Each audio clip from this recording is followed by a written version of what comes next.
the land of wolves, death unto the weak, no mercy VIII enter. Excuse me. When he knocked on the door in front of him, he was granted admittance. Once authorized, he announced his presence and pushed the office's door open. In an instant, the room welcomed him with an oppressive atmosphere, as if it were imbibed with the unadulterated essence of the mansion's master. There is no way I can get used to this.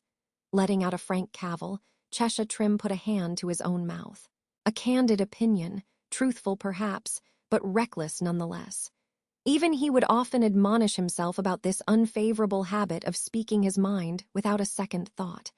And here were the consequences. You dare expose your master to your dissatisfaction upon arriving at his office. Your disrespect knows no bounds. Prince Vincent, call me not Prince, but Your Excellency.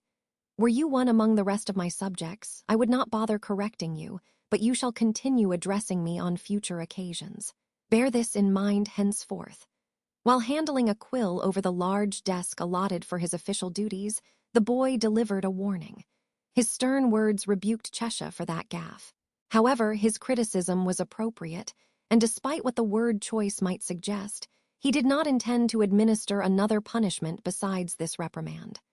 Therefore, Cheshire bowed deeply on the spot. Understood, Your Excellency Vincent Abelux. Thus he readdressed his master. Vincent Abelux, Prince of the Empire. A few days ago, Vincent, bearer of lustrous, black hair and dark, wise eyes, had encountered Cheshire by chance, and much to the forename's surprise, brought him in as a subordinate without consent. Once an ordinary citizen of the nation, Cheshire now spent his days in the mansion of a noble, offspring of the Emperor too, discovering a new, hectic world. Nevertheless, Your Excellency, I came to inform you that I finished the books you ordered me to read. And I must say, the library is quite different from my hometowns. There is a wider variety of books here, and preserved in impressive condition as well. A deteriorated book transmits deteriorated knowledge. It is said that, in the kingdom of Lugunica, they employ magic to prevent that, but such conveniency is not available to us in the Empire of Wallachia. Workers are required for that task. Yes, I can see that. Thanks to those efforts, I did not struggle with guessing fated characters, nor with the frustration of getting engaged in a story, only to find that its ending has been cut off. Those are common occurrences. As for you, yes, I believe that I provided you with a considerable quantity of books. Given the brevity with which you read through them all, I presume that you are enjoying your stay. Vincent poised his chin on his hand, supported by the desk, and raised his gaze towards Cheshire. Seeing the slight, cynical grin on his lips, Cheshire closed one eye and shrugged. That silent gesture was all that he could muster in response to Vincent's undeniable inference. His original plan did not include serving a Wallachia prince. Yet, as much as he had judged it hectic, Cheshire had found gratification amidst that routine. By nature, he disliked adapting to his environs. He preferred to walk at his own pace, regarding whatever river flowed beside him with little more than a sidelong glance. Egocentric was the perfect term to describe his attitude. In my hometown, my troublesome character became the cause of my exile, whereas in Your Excellency's mansion, it does not seem to hinder me in any significant way. That is not your assessment to make, but your peers. Thus far, no complaints about your behavior have reached my ears, though. Unfortunately, I find it difficult to even come close to Your Excellency in terms of ill repute. You may defy them, but those old, yet heated rumors about your familial exterminations are not going to cool off with ease. HMPH, your mouth opens so often, yet desirable things come out seldom. With a light snort, Vincent fended off Cheshire's disrespectful remark. While it was not the latter's intention to anger him, the prince harbored remarkable magnanimity. No, rather, he reserved his emotions, such as anger and fear, for worthier purposes. Despite being still a boy, the younger one by 2 years as well, he managed himself with astounding rigor. He never closed both eyes at the same time in front of Cheshire, nor anybody else for that matter. Not 1 second of laxity would the absolute regime of his psyche ever condone. Tell me about the distribution map for the aquatic maybasts inhabiting the godlet waterfall. Faint perplexity tinged Cheshire's mien when the conversation digressed into an unexpected subject. Soon he recognized its connection to the previous reeds that he had mentioned in his latest report. I remember now. Their breeding season is near, and during this period, culling measures should be carried out to prevent their influence on fishermen's hauls.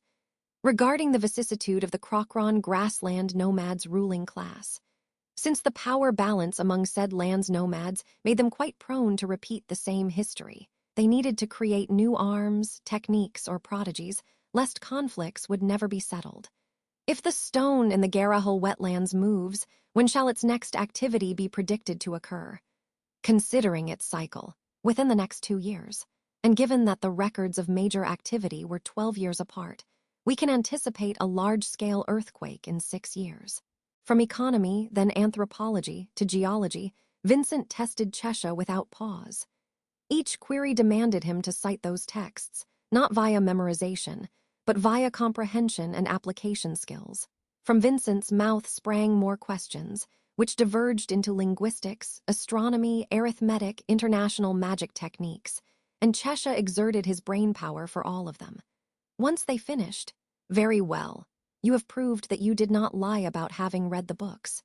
This went beyond a mere reading or writing test. You have set such high standards for me." High standards. What is that supposed to mean? For an instant, Vincent seemed caught unaware. An atypically childlike expression disrupted Vincent's adult composure. In this state, his countenance rendered him a normal boy of handsome features. "I shall not tell a swordsman to fire his sword. I shall order that he slash with it." However, that unusual semblance faded seconds later into a display of philosophical insight. While he understood Vincent's purport, Cheshire could not help but deem it an overestimation.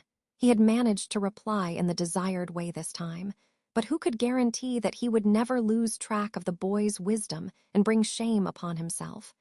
"I fear the day when I will no longer be able to fulfill your Excellency's expectations. Heed your steps, and you shall elude it. My ideals allow no indolent wight to walk abreast with me. Oh, how you limit my choices! To detest not the unskilled, but the indolent, a sentiment most emblematic of the person called Vincent." It was at that moment that Cheshire recalled the main reason why he had stopped by this room. He was awaiting the next instruction, having completed the assigned reading, but not only that. "Your Excellency Vincent, while it may be impertinent, I want to request something." "Do tell. Unless it is a holiday, in which case, do not even bother begging. I would indeed like to discuss the terms of my work at a later date, but my actual request relates to my hometown, where my family lives." "Your hometown, you say?" Some way, Vincent's interest flared up when Cheshire broached that topic. In the middle of opening the seal of a letter on the desk, the boy's hands became still, while his black eyes stared at Cheshire. Upon first arriving in the mansion, Cheshire had undergone an interrogation regarding his antecedents, through which he had briefed Vincent about his expulsion from the village. Cheshire had displeased the village's aged landowner, and not even his family had stood up in his defense. Ergo, no home awaited his return. "I assumed that any matter pertaining to that village would be long dissociated from you, or perchance you still resent those who banished you. So, you wish to borrow my soldiers to enact your revenge. Ha ha ha, you jest. And if you would be so kind as to brush off what I will say next as a joke too, say it. Judging by that radical proposition, is it safe to assume that you amuse yourself exterminating rebels along with their families?" Unsure of what he was expecting, Vincent pardoned Cheshire's jest with an irked face. Albeit Cheshire phrased it as a joke, part of his doubt stemmed from genuine concern. Should he construe these indecorous persiflage and jokes as a peculiarity of Vincent, or as the Valetian imperial family's typical sense of humor? Putting that irrelevant query in the back of his mind, he spoke. "My apologies, but I am not so obsessed with my family as to wish ruination upon them, so I do not need to borrow your soldiers. In truth, I want you to assist me in delivering a memento." "A memento, and who is it that you need slain?" "It is not a head, nor an ear, nor a finger. It will be the first pay I receive while working in this mansion." When Cheshire explained his petition, Vincent's face scrunched up in confusion. He could brook the rebuff of his imperial quip, but not hearing Cheshire's words without grasping the meaning behind them. However, Vincent's skepticism was justified. My apologies, but I need you to understand the reason behind this is a mere whim of mine. How unfathomable. I understand that your indifference overrules your resentment, but what would gifting your salary be, if not a token of gratitude? Towards the whites who spurned you, no less. What compels you to remit money to them? You are no stranger to the saying, "The blood of the covenant is thicker than the water of the womb," are you? Disbelief made Vincent's obduracy grow to unforeseen extremes. Hearing his master almost argue in favor of the familial extermination as a more rational idea, Cheshire breathed out a feeble sigh. He was not lying. He did not feel aggrieved enough to seek his hometown's destruction, but neither was he so indulgent as to forgive his family's acts on grounds of their kinship. Quite the opposite, in fact. Answer, Cheshire Trim, what compels you to ask for? To put it succinctly, revenge. What? Upon hearing Cheshire's answer, Vincent ceased all movement, betokening discontent with his expression. Knitting his eyebrows did not suffice. Vincent etched flagrant wrinkles between them, while his eyes strove to read Cheshire's intent to no avail. Your philosophy is beyond my comprehension. How shall you achieve revenge by remitting money? Good question. As I have explained to your excellency before, I was banished from my hometown. My family did not bother supporting a stubborn troublemaker like me. They must be convinced that I will not make it far into the outside world before dropping dead due to a silly misstep. Perhaps. How does that solve my doubt? What if that very same troublemaker were to send them some decent money? Imagine their faces when they get proven wrong. Would that not be hilarious? How dreadful would it be if the boy from whom they anticipated a beggar's death sent them a copious amount of money, as if thanking them for ousting him? And that wealth would bring not joy, but anguish, for despite being its possessors, their right to squander it did not come guaranteed. So had Cheshire Trim plotted in retaliation against his hometown and family, inferior in severity to destruction, yet an effective way to gloat nonetheless. This is purely based on my imagination, though. He affixed that affirmation at the end, aware that his logic was difficult to follow. Unlike Vincent, Cheshire did whatever he could to avoid abridged explanations. Regardless, Cheshire trusted that his choice contained nothing nonsensical nor insane, yet, "Your Excellency?" Suddenly, Cheshire raised an eyebrow and called out to Vincent. Cheshire found himself feeling slight surprise.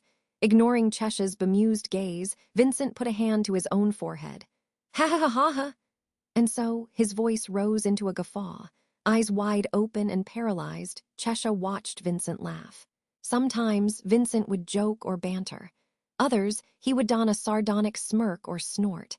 But never could he have pictured Vincent thus, laughing with his mouth open. "I was convinced that your excellency never laughed. What foolish thoughts you voice. You dare present such a malicious scheme to me and tell me not to laugh. What unbridled disrespect, insolence. Had I done it on purpose, you would have adduced it to reprehend me." He had not aimed to amuse or bewilder him. This exploit did not involve deliberation. At least, it did not cause his master to assess him as a creature of unfathomable psyche, though. "HMPH," chuckled Vincent, struggling to repress the impulse that lingered after that hearty laughter with a nod. "I see your vision now. However, of course, this would apply exclusively to my first pay. I am quite greedy, you see, so no matter how much this mansion's library provides, it will never satiate me. Good to know. Like swordsmen need their swords and civilians need their books, every living being needs nourishment." That response was a tacit authorization of Cheshire's revenge, and also a promise of complicity. Grateful for Vincent's approval, Cheshire spoke again. "While we are here, Your Excellency, if you do not mind granting me something extra." "Speak. The more secretive your exposition is, the less attention I pay. If you say so, could you confer a new name onto me?" Upon the reveal of the additional favor, Vincent tensed his lips and narrowed his eyes. That request signified Cheshire Trim's renounce of his birth name. Although he planned to remit his salary to his hometown as a token of revenge, he did not wish ill upon his estranged family. If news spread that Cheshire served a Valetian prince, it would place an unnecessary burden on his family. The possibility of Cheshire's family trying to take advantage of his status existed too. So, instead of discommoding Vincent with such matters, "Does the surname Gold appeal to you?" Contemplating Cheshire's circumstances, about which he did not need to inquire, Vincent submitted a name. Chesha felt impressed by his master's perspicacity. Notwithstanding, if I remember correctly, that surname belongs to a household of traitorous subjects who were exterminated by your excellency. You do remember correctly. You have earned my praise for your memory.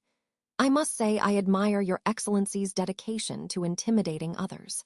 Albeit he was not determined on refusing, the fact that somebody could conceive an idea so vicious amazed him. Regardless, he had no actual qualms about bearing the surname Gold. Very well, the last name will be Gold. What should we do about the first name? If you ask me, I would prefer one similar to the original. Similar to the original, huh? Then let us call you Keisha.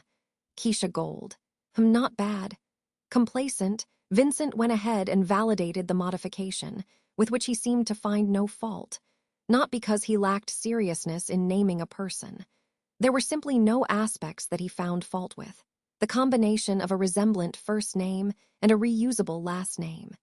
In fact, he appeared proud, almost congratulating himself for fabricating the optimum option. Is something wrong, Keisha Gold? Oh, no, nothing. I am once again awash with admiration, is all. Thus, Chesha Trim became Keisha Gold. In other news, Keisha carried out his revenge without hassle. When his salary reached his family in their hometown, they froze in shock at the great sum, which wreaked distress. Furthermore, Keisha informed his hometown about the House of Abelux's involvement in this donation, and thereby executed another vengeful scheme against his troublesome master, proclaiming the name of the sanguinary prince. End.